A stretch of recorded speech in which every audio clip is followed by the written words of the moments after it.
warahmatullahi wabarakatuh. Gimana kabarnya Nana semuanya? Semoga dalam keadaan sehat. Bertemu lagi dengan Bundamu di Sentra Persiapan. Oke, minggu ini kita masuk di tema binatang, yaitu subtemanya adalah binatang dan tempat hidupnya. Nah, tempat hidupnya ya berarti ada binatang yang hidup di darat, ada binatang yang hidup di air, dan ada binatang yang hidup di udara. Nah, apa aja sih binatang yang hidup di darat? Banyak anak-anak. Binatang yang hidup di darat itu ada yang kakinya dua. Contohnya misalnya ayam. Apalagi yang kakinya dua? Misalnya bebek. Nah, bebek itu tinggalnya di darat, tapi dia kadang-kadang mencari makanannya di air. Dia tidak menyelam di dalam air. Nah, ada juga yang binatangnya berkaki empat. Siapa yang tahu? Iya, misalnya kucing, sapi, ya, kambing, dan banyak lagi. Nah, binatang darat itu ada yang buas dan ada yang jinak, anak-anak. Nah, yang buas itu adalah yang tinggal di hutan. Tapi yang tinggal di darat ya, nanti kita lebih jauh lagi bicara tentang binatang-binatang yang misalnya binatang buas, binatang jinak. Nah, sekarang kita mau berbicara tentang tempat hidupnya saja ya. Nah, tadi yang di darat, sekarang yang hidupnya di air. Nah, yang dia lebih banyak dihabiskan di air, kehidupannya itu mencari makannya di air, tinggalnya di air, makanannya juga dari dalam air. Itu misalnya contohnya apa? Ikan. Nah, ikan.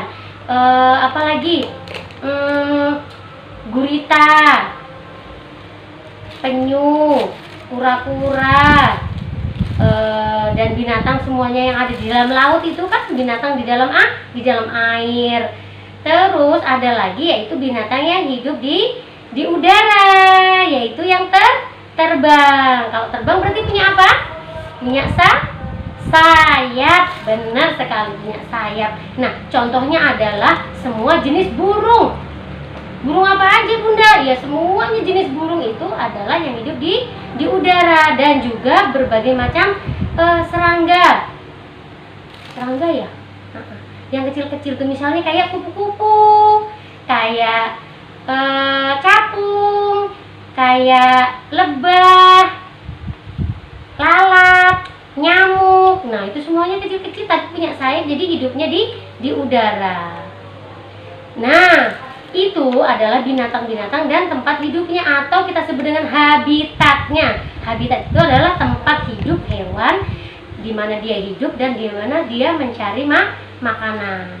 Nah, untuk pembelajarannya yaitu TKA, nanti LKS-nya yaitu menghitung jumlah kaki hewan-hewan yang ada di dalam lembar kerjanya. Dihitung ya, anak-anak. Lembar kerjanya itu binatangnya gambarnya ada kakinya ada berapa? Misalnya ada 2, tulis angka 2. Misalnya ada 4, tulis angka 4 gitu ya. Kalau lembar TKB yaitu menulis nama binatangnya. Misalnya di situ ada buaya. Nah, di dalam kotak-kotaknya itu ada kotak-kotak yang harus diisi dengan huruf-hurufnya ya. Oke. Bisa ya semuanya? Alhamdulillah. Nah, sebelum nanti anak-anak mengerjakan, jangan lupa berdoa ya. Berdoa sebelum mengerjakan tugas, berdoa setelah mengerjakan tugas juga harus berdoa. Sampai di sini dulu penjelasan Bunda Mun. Semoga anak-anak bisa mengerjakan dengan baik. Tetap semangat, jangan lupa selalu berdoa, tetap jaga kesehatan. Sampai di sini dulu. Assalamualaikum warahmatullahi wabarakatuh.